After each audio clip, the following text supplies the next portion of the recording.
Hey everyone, my name is RJ, And my name is Tensaye. and we are the Group Project Gamers. Today, we wanted to discuss a couple of topics that have been burning within us. Um, well, for me, I'd really love to talk about The Last of Us. I know that The Last of Us 2 has been anticipated for so long, mainly by me. um, Ever since I finished the first game, I have not been able to, you know, think about, oh my god, what's going to happen into the second chapter of this, you know? And our phones are blowing up because we're part of this group chat with our amazing friends who you'll probably see in one of my videos on YouTube on my channel. Um, that we're gonna bring along for the journey. But for me, The Last of Us was, I mean, it is my favorite game of all time. Just because of the story, the emotions that I felt playing through it, overall the gameplay, the pacing of the game, and just the scenery and all of it. It was an amazing experience, and I don't know. It really changed my viewpoint on gaming because up until then, when I played that game, I just played it as more of just like, oh, I have nothing to do, I'm gonna play games. But when I saw what Naughty Dog did with the story of The Last of Us, it really opened my eyes to a whole new side of gaming where it creates almost like a movie experience. And I learned so much that goes into the storytelling about making a video game that I just fell in love with the series. And I mean, just reading on stuff here as I'm scrolling through on my phone, it looks amazing. I saw the gameplay trailers. I saw a lot of the stuff. I don't want to really reveal too much to Kevin because we're in the middle of recording The Last of Us, the first game, because he hasn't played it yet, as you will undoubtedly hear me talk about in that episode. But yeah, how about you? Like you played a little bit. We've already recorded one episode. It has yet to be edited or put out, so don't wait too long for that. Maybe it'll come out before this podcast. Maybe it'll come out after. But how are you feeling, Tensei? Uh, so far, just from the intro series of what we've played so far, we haven't really gotten too far into it, but from what I'm seeing, it's very enticing and very in your face about everything. Um, so yeah, uh, those are my thoughts on it. Honestly, it's pretty interesting to play single player games. I really don't play them that often, so it's kind of a new experience for me. Um, but yeah, that's pretty. I from what I see from the beginning, it's pretty. It just grabs you from the get go and kind of doesn't really hold back on a lot of things. So yeah. Yeah, it comes out heavy fisted. It doesn't hold back. It's one of those games that it makes you emotionally invested Hmm. right from the start. Yeah, Like I can tell. like that opening scene, and I don't want to ruin it for anybody who hasn't played the game either. If you guys want to play for yourselves, I highly recommend it. It's a PlayStation exclusive, so sorry to those Xbox gamers out there, but it's definitely worth it to get that PlayStation to play that game. Hmm. Um, or if you don't want to go through that, if you guys want to go see our journey through the game, we'll probably put a link to my channel and that video, the first video of the series, in the description of this podcast. But the biggest thing for me was when I heard that my best friend hasn't played this game that I regard as the best game of all time on the PlayStation, if not of all time, period. It was a game changer when it came out as to storytelling through games. I remember watching Markiplier play through it, and he had a very somber approach to the whole thing, which was amazing, and I love it because he has a more serious, or not a more serious. What am I saying? The opposite of that, actually. He plays games. He acts a fool.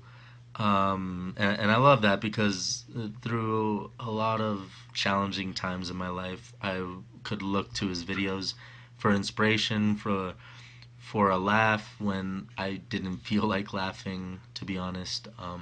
For those of you that don't know, I battled depression, and in all honesty, a lot of his videos helped me through some of those darker days. It was one of those things that I stumbled upon just randomly. I remember the very first video I ever watched of his was gameplay of. When you play as a little kid. Yeah, it's like you're in this like purgatory esque kind of like world where you're like looking for your sister. Limbo, Limbo, yeah. Limbo. That was what it was, and like Limbo. That was the very first game I ever saw Markiplier play, and just his reactions to the game the whole time, like he was serious when it came down to being serious. He freaked out the same way that me and my friends freak out when we play horror games, but he also had like that goofy ass approach that me and Tensei here have towards horror games, and it made me remember all the times that I played with my friends, and that's why I loved his channel more than anything else, really.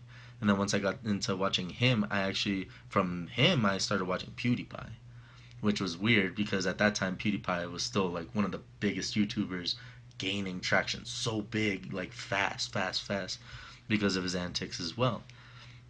So like watching Markiplier and PewDiePie, I started like being enamored with the idea of kind of sharing the gaming experience with other people, you know? Like for the longest time, it was just oh yeah, like I said, I'm bored. I want to play something to get my mind off of being bored. Because in my early years, even though I grew up playing video games, I was an athlete. But unfortunately, I was plagued with a lot of injuries throughout my career. And during those times when I was sidelined because of injuries, I would turn to video games because they were always there. They didn't require me to move physically, so if I was immobilized because of a leg injury, I wouldn't have to worry about it. But it was one of those things where I could look forward to it at the end of a day, because my video games were there, and especially when I didn't have enough money to play a certain game I wanted to play, I would go to their videos, whether it be PewDiePie or Markiplier. Later on down the road, Sean with Jacksepticeye. It's just always been that kind of an escape, and I always thought that wow, they do something pretty amazing, even though they don't think that. Why not do something that gives back as well? Why not try and be the best version of myself? Be that for somebody else is what I mean to say. Um, but I've seen all the charity work that they've done, and I want to one day be able to do that. Do a charity live stream with my best friends, goofing off, playing a random game, not taking it seriously because we never do, Hmm. you know, and be able to contribute to society in that way by doing something I love to do, and that's what I want to share with everybody. How about you? Like, do you have any gamers on YouTube that you started watching that inspired you to do stuff? For me, a lot of those guys were mainly competitive people. One of the biggest people that have impacted my life would probably be Shroud, as of recent. Summit 1G when I started watching like Twitch streamers and stuff like that. But Shroud was definitely probably one of the biggest people who have impacted my life in terms of trying to go competitive, trying to be the best of the best. Shroud is also known as one of the best in any game that he picks up. Whether it be Counter Strike, Fortnite, Rainbow Six. As of recent, Black Ops 4. That's probably one of the biggest ones right now. But Shroud has just been pretty big for me. Reasons I follow Cloud9 mostly. TSM was originally one of the biggest teams that I followed when I started getting into esports. So when I was watching them in League of Legends, when I started playing League of Legends, um, Bjergsen, Dyrus, all those guys, Wild Turtle. I remember watching them and just wanting to be like them. Playing on a main stage, playing video games on a professional level, on a high skill level. That's what me and my cousin have always strived for, is just being, some of the top tier players that we've always wanted to be. So every game that we picked up, we kind of just strive to be better. We always watch videos. We always study, almost every night on trying to be the best that we can, and learn as fast as we could to be the best. So yeah, I mean, from there, even farther back from beyond that would probably be fantasy.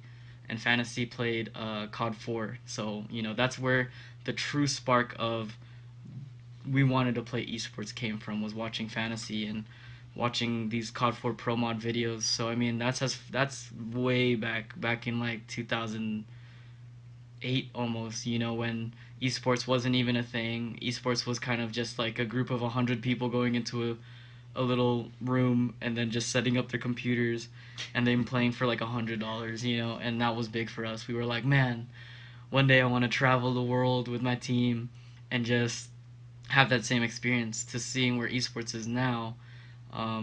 This really big, $1 million pool prize for every single tournament that comes out. It's crazy. And to see the following behind that, to see not just rooms, but seeing stadiums being rented out fully, is kind of, it's big for me and my team to see that. We watched esports from the very beginning to where it is now, and we've always wanted to be a part of it. So I mean, for me, that's why competitive gaming has always been like a big thing in my life, and just being the best version I can on any game that I pick up is, big for me. But yeah, for me, those would be probably the biggest names that definitely like impacted me in terms of gaming, was just, Shroud, Fantasy, and TSM and Cloud9. Every Cloud9 team out there is pretty good, which Cloud9 is in the semifinals of Worlds right now, and I'm rooting them, and I want to see them win, to be honest. I feel like they can. NA has like the best, they're in the best position to take it all, but I mean, there's still some pretty good teams that are up. If you guys aren't following it, it's huge right now though. It's on Twitter, it's on everything right now. Hashtag Worlds, hashtag Cloud9 win. Hey. Be rooting for them for the finals in the League of Legends tournament. So Also, I don't know if you like heard about like the big news that like Drake joined Scooter Braun, the as co-owner of 100 Thieves. that's probably one of the biggest news right now, is Drake joining an organization. There's a lot of big names out there that have organizations, like Steph Curry Uh huh. partnered with TSM. Oh, really? Yeah, Hey. you would think he'd be part of the Golden. Was it Golden? There's a Golden State team that is literally owned by Golden State Warriors for esports, but Golden Guardians. Golden Guardians is the team that is owned by Golden State Warriors. So that's another team. But Steph Curry signed with TSM, or he's partnered with TSM. Drake signing with 100 Thieves is another big thing. So I mean, But esports is just constant. It's a giant snowball, and it's just growing. that, and also I don't want to take away from the fact that like it was founded by Nate Shot. Like that was One of the original yeah, players of esports in general. yeah. It's just a testament to just how amazing and how headstrong these people were, because Nate Shot built this thing and then he got the attention of these big name people. hmm And I feel like that's going to bring a lot of mainstream attention to esports hmm in the long run, but we shouldn't overshadow the accomplishments that people like Nate Shot did to bring it to that level, to get those people to be like, wow, maybe we should invest in this kind of thing. hmm And Optic Hex was another big one. He's the one that exactly. originally started that team, and now look at where his original team is now. They're a lot of his original team members of Optic Gaming are now owners of different organizations nowadays, or they're still a part of an organization. So I mean, to see where those guys came up from just making COD montages and just trying to be the best quickscopers, to where esports is now. You have some big name organizations that just started as small names on YouTube. Optic for one, FaZe is another one that is also a very big esports influence, to now 100 Thieves, which is another one of those guys that has branched off of Optic Gaming and is now his own owner. of an organization. So I mean, esports has grown so much since the beginning that it's just crazy to have seen it all. From my perspective, to see esports where it is today is just probably one of the craziest realities I've ever experienced in my life, and that's why I want to be a part of it right now. So that's why me and my team are striving to be the best. So, I mean, hopefully one day we'll get our name in there and we'll be recognized. Oh yeah, yeah. And then like I said, for me, the whole like competitive side to gaming is kind of like it's not unknown to me. Like I know different tournaments and stuff and how big they can be and stuff. Like when Tensaye showed me League of Legends and I started watching Worlds, that was something insane to me. Like, wow, so many people are there to watch them play and it's awesome. Like if I had that audience every time I turned on, 2K or FIFA, it'd be intimidating. And I think back and it's like, no, it wouldn't be, honestly, because I'd be an athlete just like I was when I played sports, in person, not esports, but like I've played in front of crowds before, and I've dealt with the hype and I've dealt with the pressures and stuff like that. And just to think that, wow, like we've come so far in this day and age that we we can all partake in something that is part of our childhoods, like, is incredible. Hmm. um and to me, keeping the inner child alive has always been an important thing to do for me, because I feel like once we let that go, that's just a sad way to live. Like, I'm all for being adult and owning up to my responsibilities and all, but I also want to keep that fun side of myself alive, because I feel like that's the important one of the more important things to keep track of. Because once you lose sight of the things that you love to do, is when you start to lose sight of who you are. And I never want to do that, with this podcast, with my channel, with, I know, Tensei with his channel and when with his endeavors, what we want to strive to be is stay true to ourselves, stay as honest as possible about who we are as people throughout this whole thing, whether we make it big or whether we don't. It's always been one of those things that, it's always work hard, you know, and stay humble. Stay humble, hustle hard. That's always been the mentality for us. Whether it be through video games, whether it be through our careers, whether it be in just life in general. That's how we carry ourselves, and that's what we hope to bring to this channel and to this podcast. Um, I think that'd be a cool shirt. Work hard, stay humble. yeah, I mean, I'm pretty sure that logo has been used and I'm sure overused, it's somewhere. but it's true, and it's one of those things that people really forget. And I really appreciate big people on those platforms, like PewDiePie. In one of his more recent videos, he was talking about how it was like a Q&A type Hmm. video, and he was talking about how more and more over the years he's started to learn, like, wow, people actually appreciate authenticity, and so he's started to be more himself, true to himself, and he still gets those big number of views. Yeah.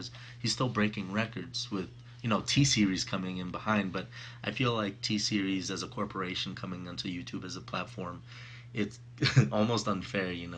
Like, that's a whole corporation versus one person. I feel like even though they will have the most subscribers maybe by the end of the year, I think it's still a, a monolith, this channel that one person created and has brought on so many people to do things bigger.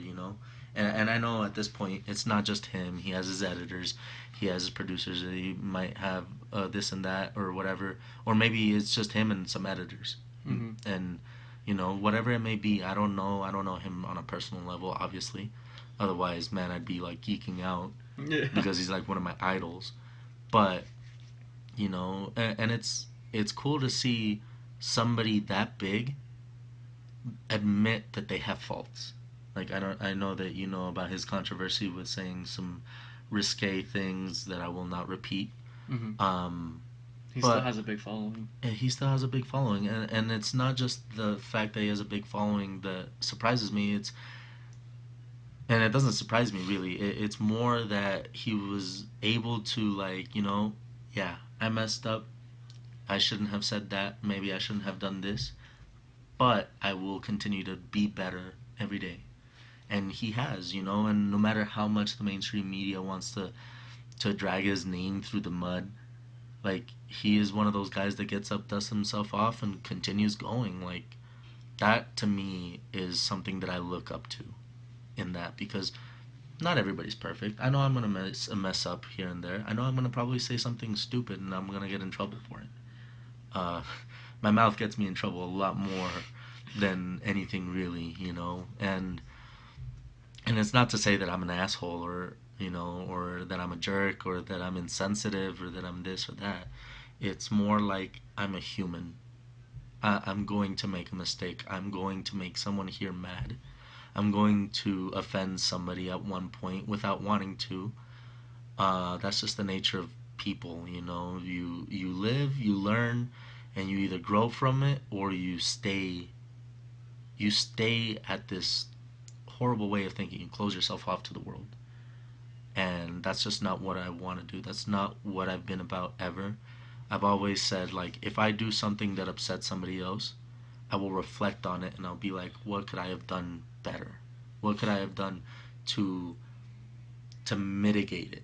To reduce the negative effects of that, or where can I learn? What can I improve upon in myself? And if you can do that, I feel like you can really succeed anywhere, whether it be in your career, whether it be in life, whether it be in gaming, whether it be in esports, whether it be in other sports. As long as you can own up to your responsibilities as a human being, that say, like, yeah, I messed up, I'm gonna do better, I feel like you can make it anywhere. Yeah, pretty much. As he was saying, like, me and my team, we do apply that to ourselves a lot. Being trying to be, the next competitive esports team. You always got to look at, yeah, we made a lot of mistakes. We've made a lot of bad decisions, but in the end, you kind of have to think about it as, those are points of improvement, and you just got to work from there. So, I mean, speaking from like a more competitive side of things, like, um, I don't know, just always striving for the next best is kind of like a thing that we always do. So, I mean, and we just apply that for anything in life, honestly, whether that be the next best meal, next best exercise, or the next best decision. You just kind of, I don't think anyone could have said it better but Han himself, which is the whole you make choices and you don't look back. That kind of mentality really helps you move forward in life. Yeah, you do kind of make decisions, and yeah, you might make a bad decision, but if you keep looking back at those bad decisions, like, you're never going to move forward from them. So, I mean, that being said, just take everything with a grain of salt and just kind of move forward from there. Always try to improve, try to be your best no matter what. And I think that's what people need to strive for in life, is just being the best them that they can be. And I do the same for myself. I try to be the best me I can be. Exactly. I don't know if you have any other topics you want to discuss. I know we keep going off on different tangents, but Yeah. that's really what this is going to be like, until we get settled and we find our format, we find our groove. It hopefully the content will be better. Yeah. If you guys like this, I mean, thank you. Thank you guys. But I know we have a lot to improve upon. Oh yeah. Um, but for this being our first episode, we really wanted to cover a couple of these topics that were, like, close to home.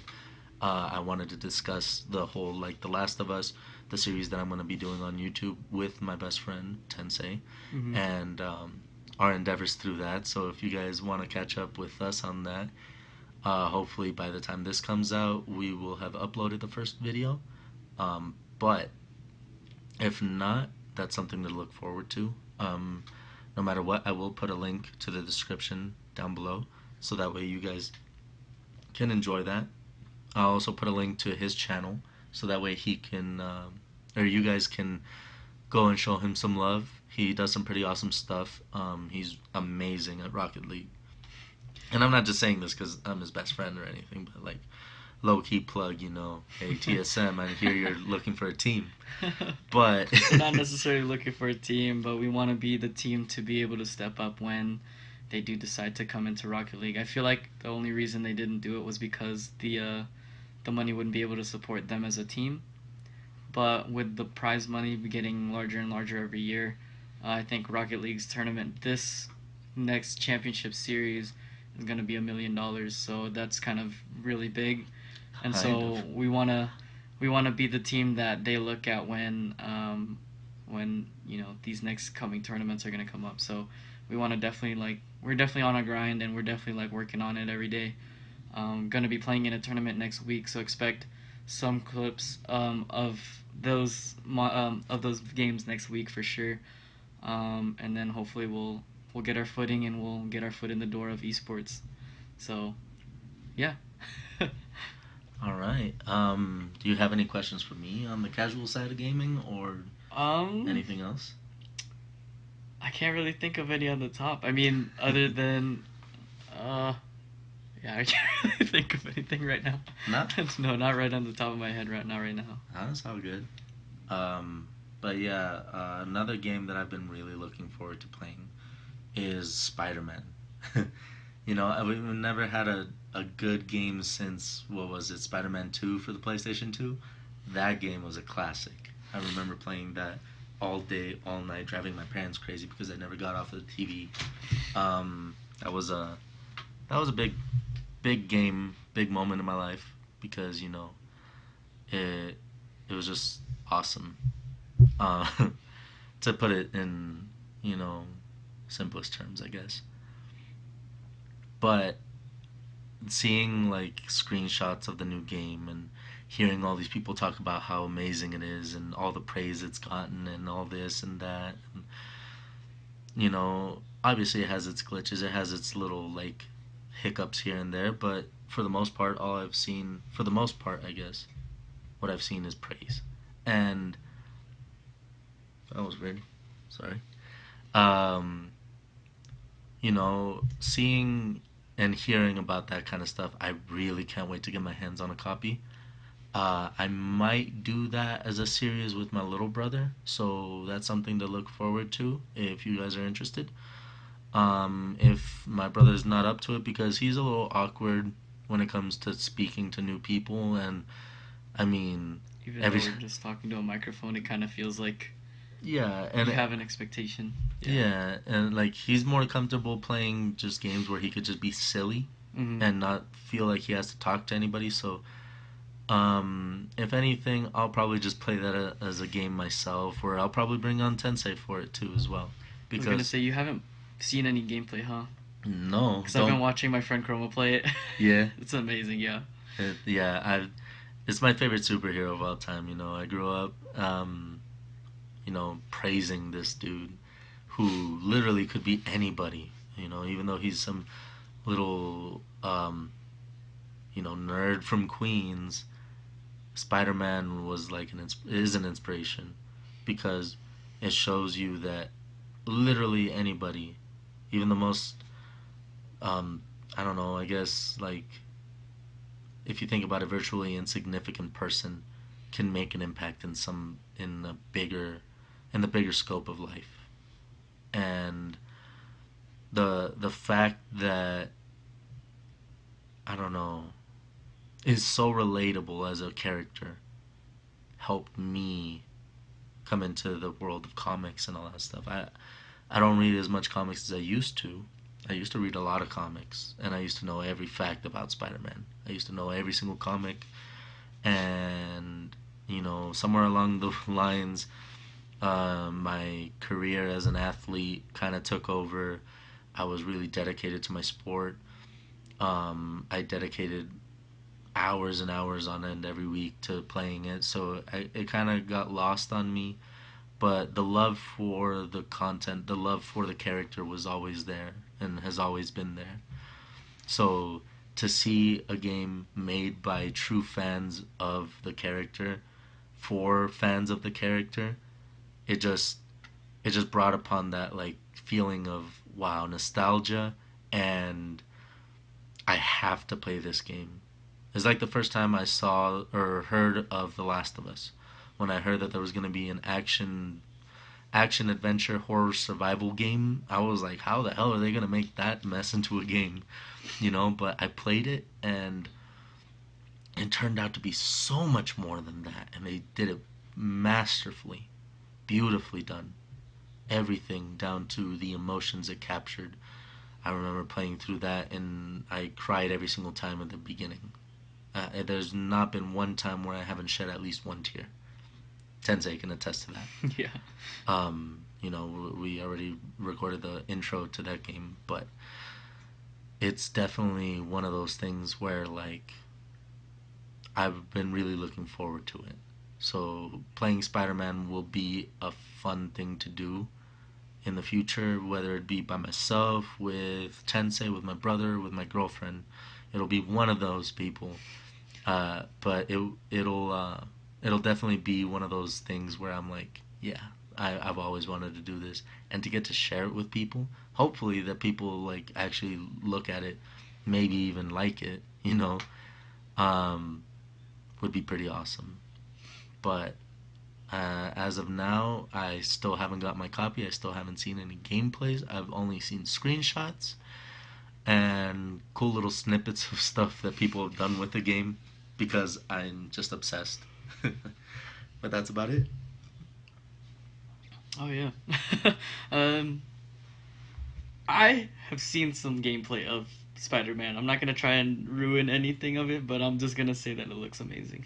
I know, I've heard, man. Like, oh, it's cool. It's awesome. I'm a little too far from the mic, huh? Yeah, I can't wait for you to actually get your own copy and then actually like play the game for yourself, because it's a pretty like just the beginning is pretty cool. So Yeah. yeah, I might pick up a copy tomorrow. In all honesty, I've been promising my little brother that I was gonna get him a copy as soon as I got a copy, but then I'm like, he's been kind of a jerk lately, and he needs to learn a lesson. So I might be like, you know what? This is another one of your punishments. You're gonna have to wait until the next paycheck to get your own copy, until you learn to be a better person. Not big brother stuff. But I might go and get a copy tomorrow because I've just been anticipating this game for so long. that'll be sick. All right. I mean, do you have anything else you want to add? Any other topics you want to cover, or anything I think we can save that for another podcast, to be honest. All but right. Well, yeah, I have a few ideas that we can toss around here. For sure. But probably in the near future. All right. Well, you guys heard it here first. Tensaye will have more questions for me next time. Hopefully. It's been real. And again, this has been RJ. And this is Tensaye. And we are the Group Project Gamers. Peace out, guys.